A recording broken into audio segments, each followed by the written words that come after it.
اللہ علیہ وسلم ایام رمضان کے بارے میں ترغیب دیا کرتے تھے، فضائل بیان کیا کرتے تھے تاکہ لوگ رمضان مبارک کی گھڑیوں میں اللہ کی حضور عبادت کریں۔ بخاری شریف کی ایک روایت میں نے آپ کے سامنے پیچھے ذکر کی تھی۔ ایک حدیث نسائی شریف کے اندر بھی آتی ہے، اور نسائی شریف جو ہے یہ بھی صحاح ستہ میں داخل ہے۔ نبی پاک صلی اللہ علیہ وسلم نے فرمایا کہ رمضان المبارک کے جو روزے ہیں وہ تو اللہ نے تمہارے اوپر فرض کیے،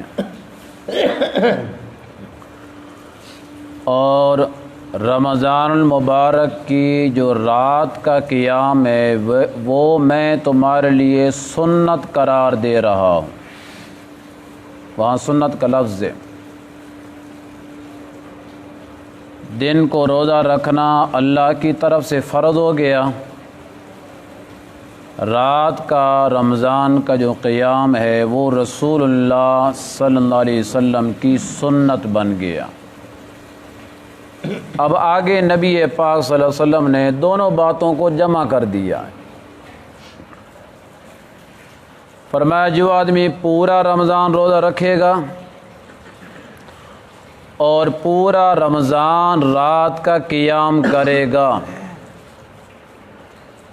خرج من ذنوبہ کولدتہ امہ، وہ گناہوں سے ایسے پاک اور صاف ہو جائے گا گویا کہ آج اس کو اس کی ماں نے جنم دیا ہے۔ تو یہ ترغیب تھی۔ جب اتنی بڑی ترغیب ہو تو پھر صحابہ رسول اللہ صلی اللہ علیہ وسلم کے بیان کی ہوئی فرمان کو کبھی چھوڑتے نہیں تھے۔ صحابہ اکرام قیام رمضان کیا کرتے تھے۔ رمضان مبارک میں عشاء کے بعد تراویح کی نماز ادا فرمایا کرتے تھے۔ اسی بات کو یہاں پہ میں ذکر کرنے لگا ہوں کہ رسول اللہ صلی اللہ علیہ وسلم کے زمانے میں باقاعدہ جماعت کا انتظام تو نہیں تھا، لیکن تراویح کی نماز تھی۔ حضرت فاروق اعظم رضی اللہ عنہ، سب کہہ دیں رضی اللہ عنہ۔ اور یہ تو آپ کو پتہ ہے کہ فاروق اعظم ان 4 صحابہ میں داخل ہیں جن کو خلفائے راشدین کہا جاتا ہے۔ پہلے نمبر پہ حضرت ابو بکر ہیں، دوسرے نمبر پہ حضرت عمر ہیں، تیسرے نمبر پہ حضرت عثمان ہیں، اور چوتھے نمبر پہ حضرت علی ہیں رضی اللہ عنہم۔ اور یہ اتفاقی بات ہے، جس ترتیب سے وہ خلیفے بنے ہیں اسی ترتیب سے امت میں ان کا مقام بھی ہے۔ تو حضرت عمر رضی اللہ تعالیٰ عنہ کے یہاں جو شاگرد کھڑے ہیں ان کا نام ہے عبد الرحمن بن عبد القاری۔ یہ کہتے ہیں کہ میں ایک دن حضرت عمر بن خطاب کے ساتھ نکلا ایک رات، فی رمضان، رمضان المبارک میں، الی المسجد، مسجد کی طرف، یعنی مسجد نبوی۔ کون سی مسجد مراد ہے؟ مدینے کی بات ہے۔ فاروق اعظم مسجد نبی میں آئے اور میں ان کے ساتھ تھا، تو پھر میں نے بھی حال دیکھا ہے، فاروق اعظم نے بھی حال دیکھا ہے۔ فَإِذَا النَّاسُ، ہم کیا دیکھتے ہیں کہ لوگ اوزاع متفرقون، مختلف شکلوں میں نظر آئے، علیحدہ علیحدہ جماعتوں میں نظر آئے، علیحدہ علیحدہ گروہوں میں نظر آئے۔ یصلی الرجل لنفسہ،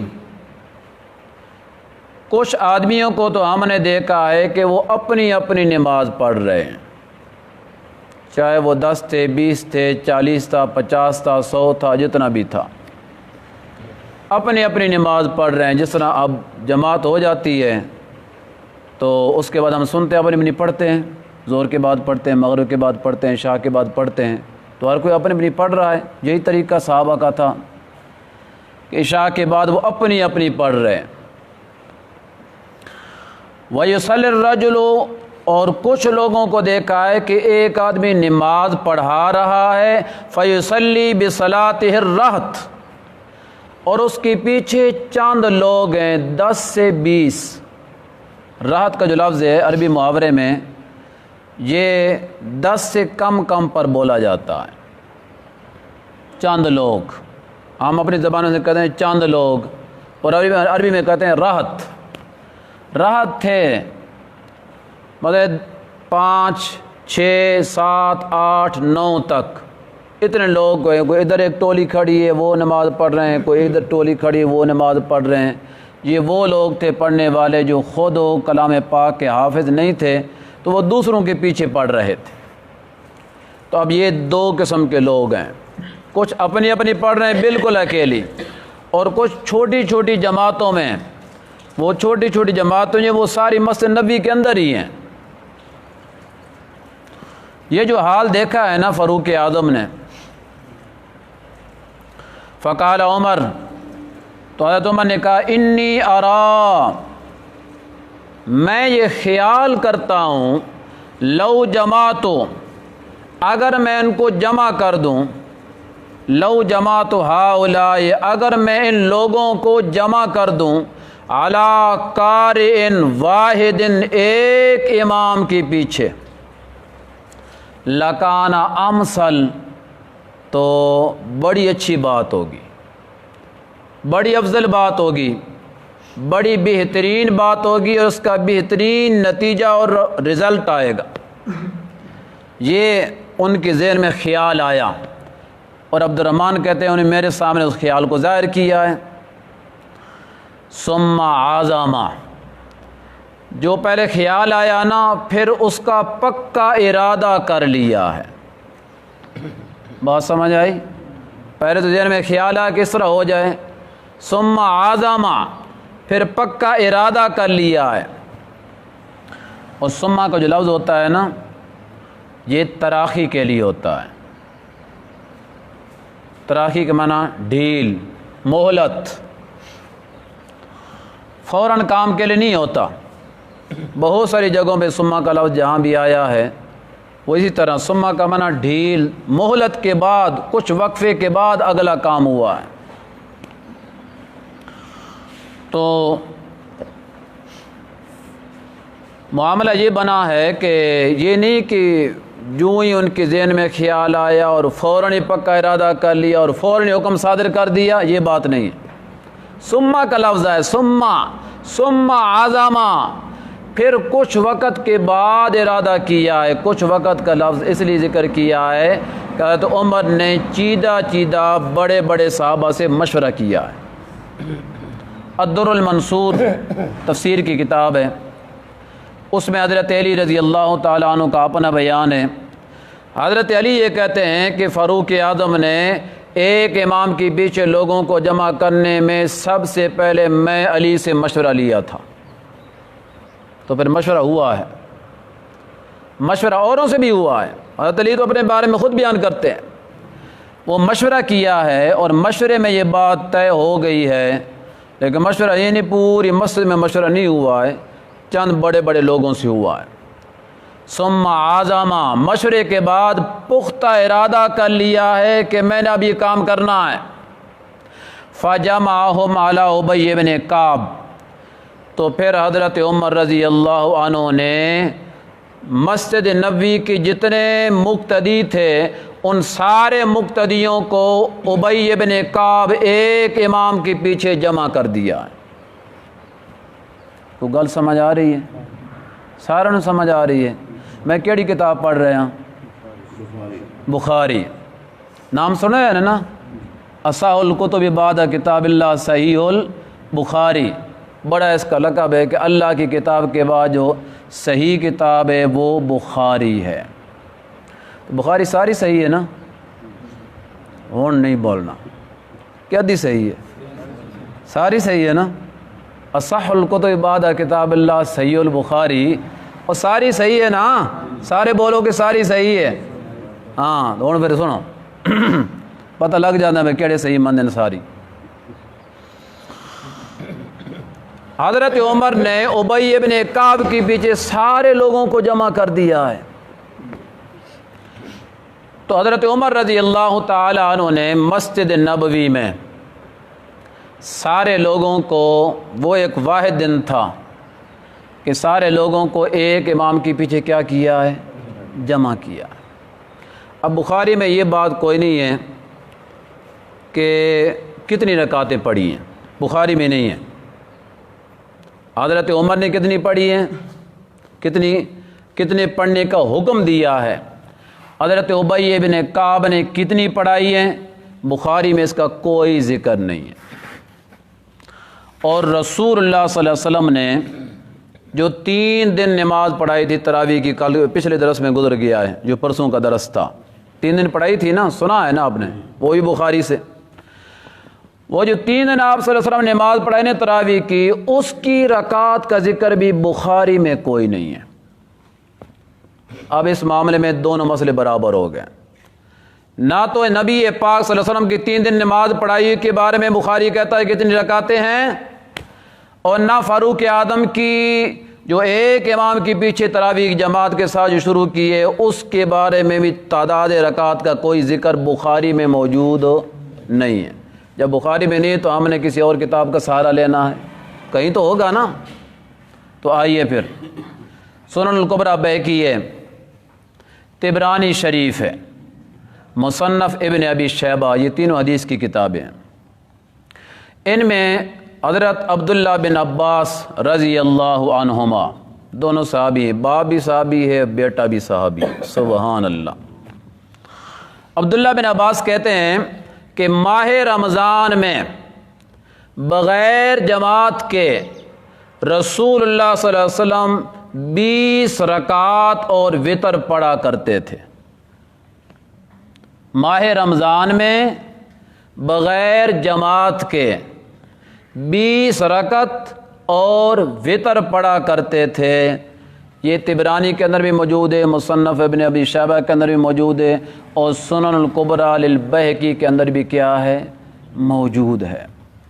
اور اسی کے اوپر امت کا تعامل بھی ہے۔ تعامل معنی عمل، جس عمل کے لحاظ سے اگر امت ایک مسئلے پہ متفق ہو جائے تو اسے کہتے ہیں اجماع امت، اور اجماع امت ایک شرعی دلیل ہے۔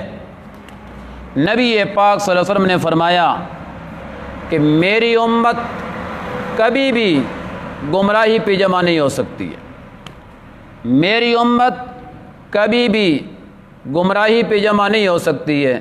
گزشتہ درس میں نے یہ ذکر کیا ہے کہ ائمہ 4 کا اس بات پہ اتفاق ہے کہ 20 رکعت تراویح سے کم کوئی تراویح نہیں، یہی امت کا اتفاق ہے۔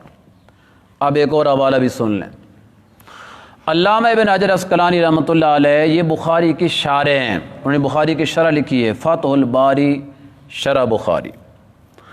انہوں نے علیحدہ ایک حدیث کی کتاب بھی لکھی ہے، اس کا نام ہے التلخیص الخبیر۔ اس میں وہ ذکر کرتے ہیں کہ نبی پاک صلی اللہ علیہ وسلم نے جو 2-3 دن تراویح کی نماز پڑھائی ہے، علامہ ابن حجر عسقلانی رحمۃ اللہ علیہ کہتے ہیں کہ وہ 20 رکعت تراویح پڑھائی ہے۔ یہ بخاری کا حوالہ نہیں، التلخیص الخبیر کا ہے۔ التلخیص الخبیر میں یہ بات موجود ہے۔ علامہ ابن حجر عسقلانی کہتے ہیں کہ نبی پاک صلی اللہ علیہ وسلم نے جو 2-3 دن تراویح کی نماز پڑھائی تھی وہ 20 رکعت تراویح پڑھائی تھی۔ اور آگے کہتے ہیں کہ جو حدیث میں اس کتاب میں ذکر کر رہا ہوں، تمام محدثین کا اس کے صحیح ہونے پہ اتفاق ہے کہ یہ حدیث صحیح ہے۔ اب 2 باہر کے حوالوں سے میں نے آپ کو یہ بات بتلا دی ہے کہ نبی پاک صلی اللہ علیہ وسلم نے جو تراویح پڑھی ہے یا پڑھائی ہے وہ کتنی رکعتیں تھیں؟ 20۔ امام ابو حنیفہ رحمۃ اللہ علیہ سے ایک مرتبہ سوال کے امام یوسف رحمۃ اللہ علیہ نے ان کے شاگرد ہیں کہ آپ ہمیں یہ بتلائیں کہ حضرت عمر رضی اللہ تعالیٰ عنہ نے 20 رکعت تراویح شروع کی ہے، اب 20 حضرت عمر کی بات آ گئی، 20 رکعت شروع کی ہے، ان کے پاس کوئی دلیل بھی تھی یا ایم اے شروع کر لی ہے؟ تو امام صاحب نے کہا ہمارے پاس حضرت عمر کا یہ قول تو کوئی نہیں پہنچا ہے کہ انہوں نے یہ کہا ہو کہ رسول اللہ صلی اللہ علیہ وسلم نے 20 پڑھی ہیں یا ہمیں 20 پڑھنے کا حکم دیا ہے، اس طرح کا قول تو نہیں ہے، لیکن حضرت عمر کا عمل بتلا رہا ہے جو کام انہوں نے شروع کیا ہے ضرور ان کے پاس نبی پاک صلی اللہ علیہ وسلم کی طرف سے کوئی ثبوت ہوگا، ورنہ صحابی رسول نبی پاک صلی اللہ علیہ وسلم کے عمل کے خلاف نہیں کر سکتا ہے۔ یہ کس نے بات کہی ہے؟ امام ابو حنیفہ رحمۃ اللہ علیہ نے۔ اس سے آگے پھر کام یہ بنا ہے، اب توجہ کرنا، اب پھر میں بخاری کی طرف آ گیا ہوں۔ معاملہ یہ بنا ہے کہ یہ عبد الرحمن بن عبد القاری کہتے ہیں ثم خرجت معه لیلة اخرى،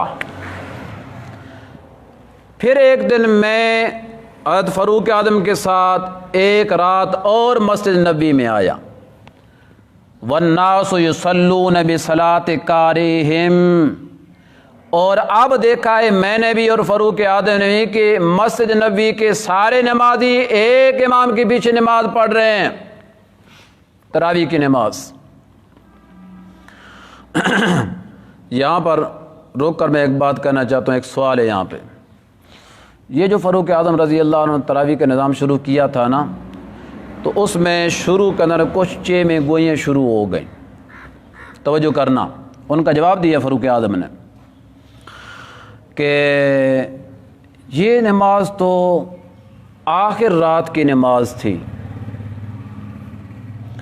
فاروق اعظم رضی اللہ عنہ نے اس کو رات کے پہلے حصے میں لے آئے ہیں، یعنی تہجد کی نماز تھی اور فاروق اعظم نے تہجد کا وقت آدھی رات سے بعد شروع ہوتا ہے، انہوں نے اس کو آدھی رات سے پہلے شروع کر دیا ہے، یہ کیا کر دیا ہے؟ ایک سوال۔ دوسرا یہ چمی گوئی شروع ہو گئی ہیں کہ نبی پاک صلی اللہ علیہ وسلم نے باقاعدہ جماعت کے ساتھ تراویح کی نماز نہیں پڑھائی ہے، تو فاروق اعظم نے یہ کام کیوں کیا ہے؟ چند ایک لوگوں نے اس طرح کی باتیں کی جو تابعین میں سے تھے، صحابہ کی بات نہیں ہے، تو پھر مختلف ذہن کے لوگ ہوتے ہی ہیں۔ یہ جو دو باتیں ہوئی ہیں آپ کو بھی بات سمجھ آئیے؟ پہلی بات یہ ہے کہ یہ تہجد کی نماز ہے اور اس کو آخر شب میں ہونا چاہیے تھا، فاروق اعظم نے وہاں سے اٹھا کر کھینچ کر اس کو اول شب میں لے آئے ہیں، اس طرح کیوں کیا ہے؟ دوسری بات کہ نبی علیہ السلام کے زمانے میں علیحدہ نماز ہوتی تھی، باقاعدہ سارے لوگوں کو ایک امام کے پیچھے فاروق اعظم نے کیسے جمع کر دیا ہے؟ اب سنو بات، کہتے ہیں یہ نئی بات آ گئی ہے۔ حضرت عمر نے کہا جب دوسرے دن آیا نا مسجد نبوی میں، فرمایا حضرت عمر نے نعم البدعۃ ھذہ، نعم البدعۃ ھذہ، مجھے پتہ چلا ہے آپ باتیں کر رہے ہیں کہ میں نے سب لوگوں کو ایک قاری کے پیچھے جمع کر دیا ہے۔ اول تو اس کی اصل جو ہے وہ رسول اللہ صلی اللہ علیہ وسلم سے ثابت ہے کہ 3 دن تو نبی پاک صلی اللہ علیہ وسلم نے بھی جماعت کرائی ہے، کرائی تھی کہ نہیں؟ کرائی تھی نا، تو پھر بدعت کیسے ہو گئی ہے؟ اصل موجود ہے، نبی پاک صلی اللہ علیہ وسلم نے 3 دن جماعت کے ساتھ نماز یہ پڑھائی تھی، اصل فاروق اعظم کے پاس موجود تھی، تب فاروق اعظم نے باقاعدہ جماعت کے ساتھ شروع کیا، اور وجہ میں نے وہاں پر ذکر کر دی، بلکہ امام بخاری نے ذکر کی تھی، میں نے آپ کو سنائی تھی، نبی علیہ السلام نے چوتھے دن نماز کیوں نہیں پڑھائی؟ فرمائے اس وجہ سے کہ کہیں تمہارے اوپر فرض نہ ہو جائے، تمہارے پر کیا نہ ہو جائے؟ فرض نہ ہو جائے۔ لیکن فاروق اعظم کی اب نماز پڑھانے سے تراویح فرض ہو سکتی تھی، وہ علت اٹھ گئی ہے۔ اب اگر کوئی جماعت کے ساتھ نماز پڑھتے تو نماز فرض وہی کا سلسلہ ختم ہو گیا تھا، فرض نہیں ہو سکتی تھی۔ جو علت تھی رسول اللہ کے زمانے میں، نبی پاک سے اس علت کی وجہ سے اس کو چھوڑا تھا، فاروق اعظم ذہین فتین دین اور شریعت کو سمجھنے والے تھے، وہ سمجھ گئے ہیں کہ میری اس تراویح کی نماز کو باقاعدہ شروع کرنے سے اب یہ نماز فرض نہیں ہوگی، نفل رہے گی، سنت رہے گی۔ اس وجہ سے فاروق اعظم نے جماعت کے ساتھ تراویح کی نماز کو شروع کرایا ہے۔ چاہتے تو رسول اللہ بھی تھے کہ یہ نماز جماعت کے ساتھ ہو، لیکن آپ اس ڈر کی وجہ سے اس کو چھوڑ گئے۔ وہ گل سمجھ آئی؟ ڈر کی وجہ سے اس کو کیا کر دیا ہے؟ چھوڑ دیا تھا۔ فرمایا چلو میں آپ کی بات مان لیتا ہوں، نئی بات ہے، تب بھی نئی ہے نا تب بھی چنگی ہے۔ نعم البدعۃ ھذہ، اگر نئی بھی ہے نا تب بھی اچھی ہے۔ اچھی اس لیے کہا ہے کہ اس کی اصل موجود ہے نبی پاک صلی اللہ علیہ وسلم کی طرف سے۔ اور دوسری بات کہ تہجد تھی، اسے کھینچ کر تراویح بنا دیا۔ سنو، یہ فاروق اعظم کہہ رہے ہیں، میں نہیں کہہ رہا، بخاری میں کھڑا ہے۔ فرمایا واللتی تنامون عنہا افضل من اللتی تقومون یرید آخر اللیل وکان الناس یقومون اولہ۔ فرمایا وہ نماز تنامون عنہا جس سے تم سو جاتے ہو۔ کس سے سو جاتے تھے صحابہ؟ تہجد سے۔ کس سے سو جاتے تھے؟ تہجد سے۔ وہ نماز جس سے تم سو جاتے ہو، افضل، وہ افضل ہے، من اللتی تقومون، اس نماز سے جس کو تم اب پڑھ رہے ہو۔ کون سی پڑھ رہے تھے؟ بولو، تراویح۔ فاروق اعظم نے بھی بتا دیا ہے کہ تہجد کی نماز علیحدہ ہے، تراویح کی نماز علیحدہ ہے۔ کوئی گل سمجھ آئی؟ یہ امام ابو حنیفہ کا قول نہیں ہے، یہ امام شافعی کا قول نہیں، امام احمد امام مالک کا قول نہیں ہے۔ جس نے باقاعدہ تراویح کی نماز شروع کرائی اس وقت سوال اٹھا، انہوں نے سمجھا دیا تراویح کی نماز علیحدہ، یہ تم اول شب میں پڑھ رہے ہو یہ تراویح ہے، آخر شب میں تہجد اپنی جگہ پہ برقرار ہے، اسے تم سوتے کیوں؟ پڑھا کرو، تم کو کس نے روکا ہے؟ وہ پڑھنا اس سے افضل ہے، وہ نماز اس سے افضل ہے، وہ اپنی جگہ پہ پڑھا کرو۔ تراویح اپنی جگہ پہ ہے۔ فاروق اعظم نے بتلا دیا کہ تہجد علیحدہ نماز ہے اور تراویح علیحدہ نماز ہے۔ اب میرے مسلمان بھائیوں کو جن کو یہ بھول لگی ہوئی ہے کہ تہجد اور تراویح ایک ہی چیز ہے، کہ رمضان میں وہ تراویح بن جاتی ہے اور غیر رمضان میں وہی تہجد بن جاتا ہے، ان کی یہ بات علی الاطلاق غلط ہے۔ میں نہیں کہہ رہا غلط، فاروق اعظم کہہ رہے ہیں، بخاری میں لکھا ہوا ہے، وہی بخاری جس کا نام سارے استعمال کرتے ہیں، اسی بخاری میں لکھا ہو۔ دیکھو فرمایا واللتی تنامون، وہ نماز جس سے تم سو جاتے ہو نا وہ افضل ہے اس سے جس کو تم پڑھ رہے ہو، یرید آخر اللیل، فاروق اعظم نے رات کا آخری حصہ مراد لیا، یعنی جس سے تم سو جاتے ہو۔ وکان الناس یقومون اولہ، اور لوگ اول شب میں قیام کیا کرتے تھے، یعنی تراویح کی نماز پڑھا کرتے تھے۔ تو فاروق اعظم رضی اللہ عنہ ترغیب یہ دے رہے ہیں کہ تہجد اپنی جگہ پہ پڑھا کرو، تراویح اپنی جگہ پر ہے، لہذا اب میں گوئیاں کرنے کی کوئی ضرورت نہیں ہے۔ سارے مسئلے کو کیا کر دیا ہے؟ حل کر دیا ہے۔ مزید ایک بات باقی ہے، وہ انشاءاللہ کل کے درس میں ذکر کروں گا۔ الحمدللہ رب العالمین والسلام علی رسول محمد۔